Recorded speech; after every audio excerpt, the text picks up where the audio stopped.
North கென்யாவில் இருக்கக்கூடிய இந்த ஒரு தீவு வந்து இப்ப வரைக்குமே ஒரு சாபத்துக்கு பேர் போன ஒரு தீவா வந்து பார்க்கப்படுது.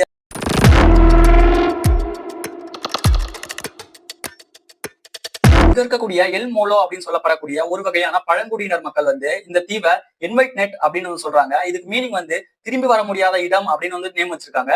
அது ஏன் அப்படின்னா இங்க போனவங்க யாருமே மறுபடியும் திரும்பி வந்ததா சரித்திரமே இல்லையா.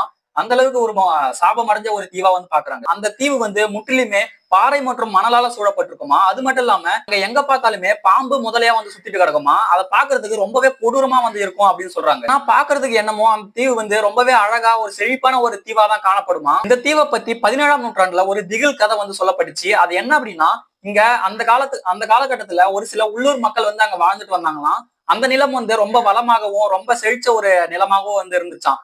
ஆனா அடிக்கடி அங்க விசித்திரமான ஒலியும் பாறைகள் நகரக்கூடிய சத்தமும் வந்து கேட்குமா. அது அவங்களுக்கு ரொம்பவே தொல்லையா வந்து இருந்திருக்கு. திடீர்னு ஒரு நாள் அந்த மக்கள் எங்க போனாங்கன்னே தெரியாம காணாம போயிட்டாங்களாம். ஆனா அவங்க யூஸ் பண்ண பாத்திரங்கள் மரங்கள் எல்லாமே அங்கேயேதான் இருந்திருக்கு. அந்த மக்கள் மட்டும் திடீர்னு எங்க போனாங்க அப்படின்னு தெரியாம போயிடுச்சு.